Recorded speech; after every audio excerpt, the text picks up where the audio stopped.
Salam kasih, hai saudara dimanapun Anda berada. Saat ini kita berjumpa lagi dalam implementasi Kitab Keluaran pasal 14 ayat 15 sampai ayat 31. Sebelum kita membaca dan belajar bersama firman Tuhan ini, mari kita berdoa. Ya Tuhan, firman-Mu adalah suluh, firman-Mu adalah pedoman. Kami sungguh membutuhkan firman-Mu dalam kami meniti hari-hari dan menjalani kehidupan ini. Sebab kami butuh terang-Mu dan kami butuh dasar dan pegangan untuk kami dapat bertahan hidup, untuk kami dapat berjuang, dan kami dapat bergerak menyambut berkat-Mu. Di dalam nama Tuhan Yesus, amin.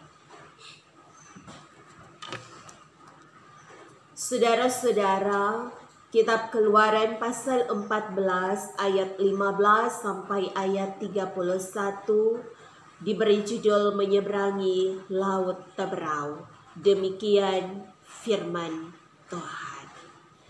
Berfirmanlah Tuhan kepada Musa, "Mengapakah engkau berseru-seru demikian kepadaku?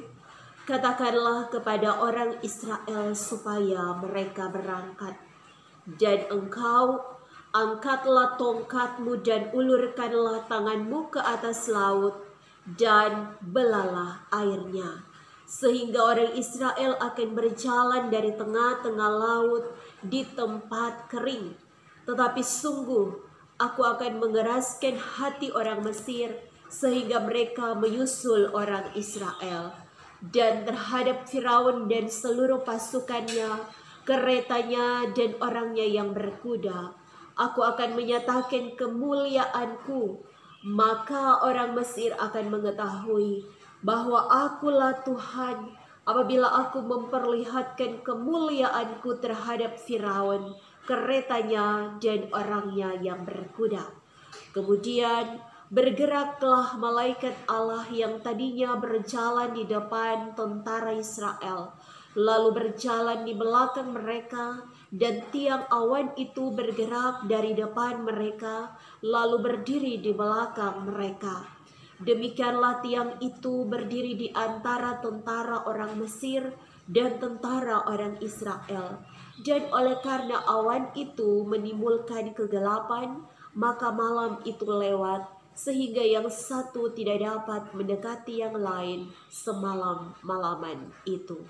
Lalu Musa mengulurkan tangannya ke atas laut, dan semalam-malaman itu Tuhan menguakkan air laut dengan perantaraan angin timur yang keras, membuat laut itu menjadi tanah kering, maka terbelahlah air itu.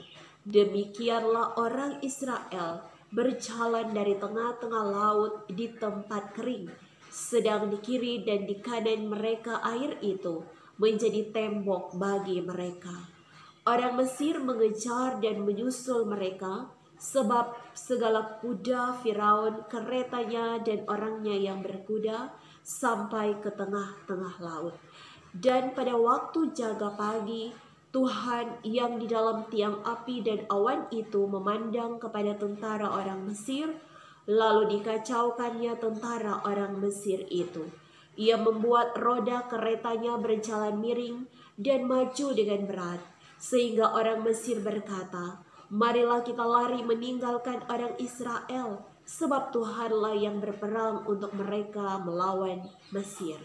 Berfirmanlah Tuhan kepada Musa, "Ulurkanlah tanganmu ke atas laut, supaya air berbalik meliputi orang Mesir, meliputi kereta mereka dan orang mereka yang berkuda."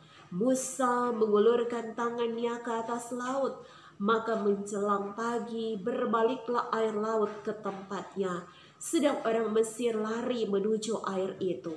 Demikianlah Tuhan mencampakkan orang Mesir ke tengah-tengah laut.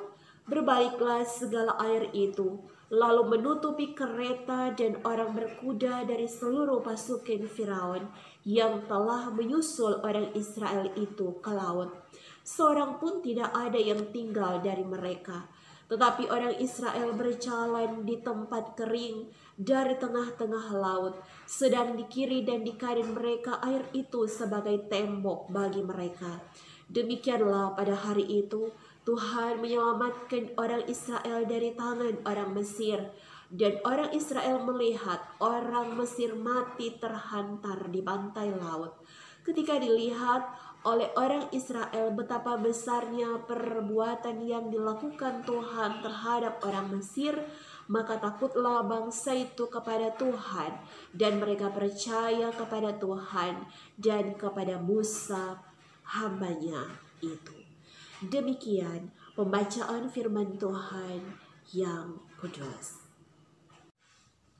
Jemaat yang diberkati oleh Tuhan Yesus, dosa adalah perbuatan yang melanggar hukum Tuhan dan agama.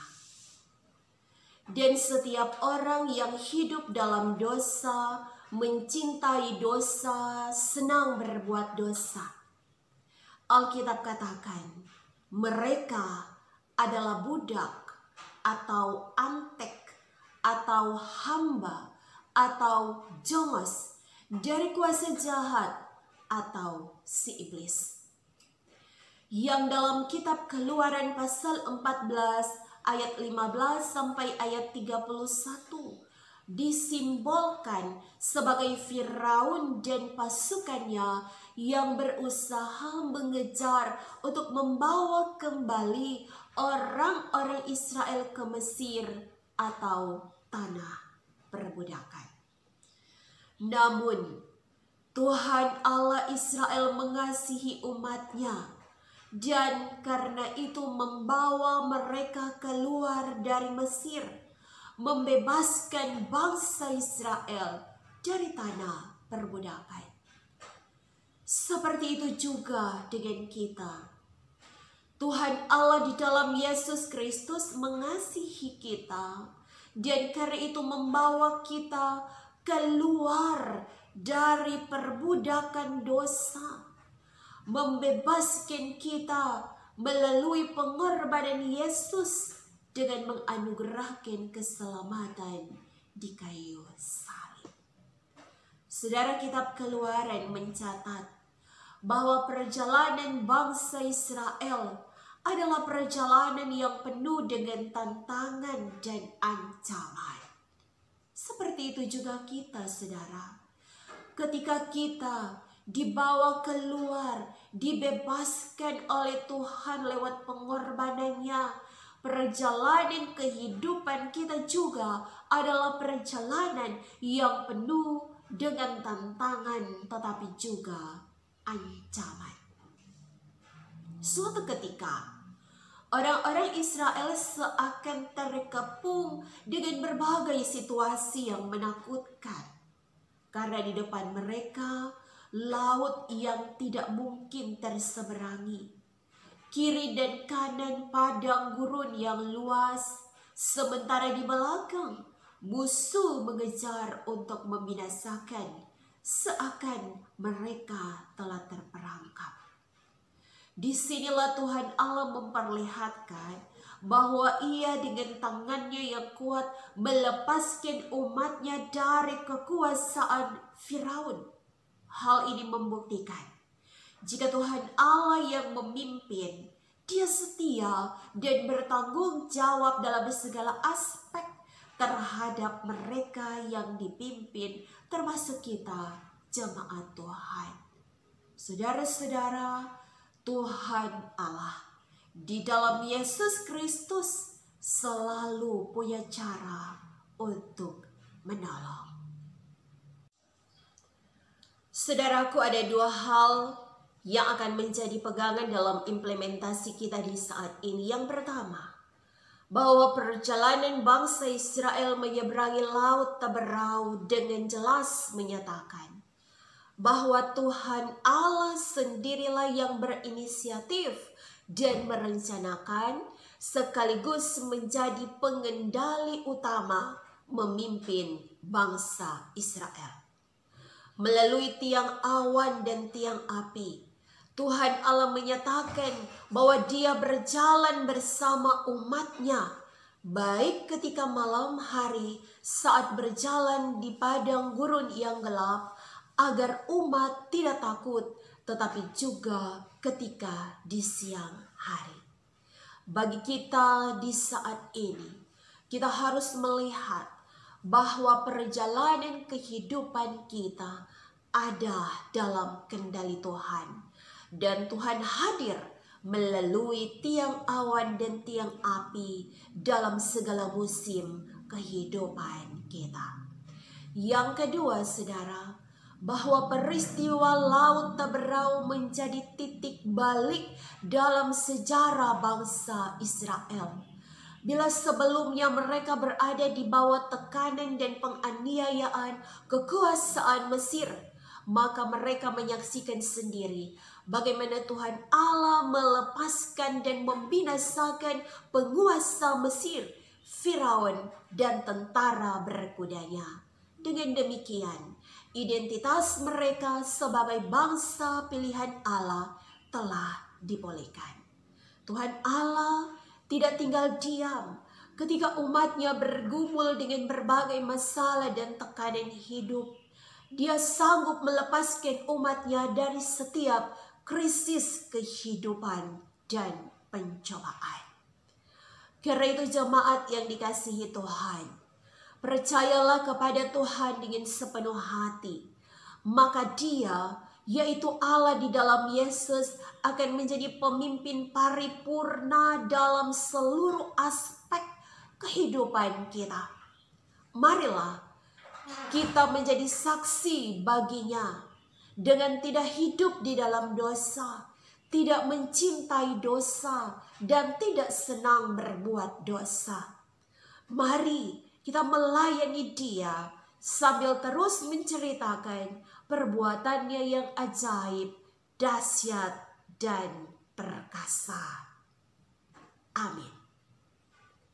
Demikian implementasi kitab Keluaran pasal 14 ayat 15 sampai ayat 31. Kiranya kita semua diberkati. Sampai jumpa lagi. Damai di hati. Shalom.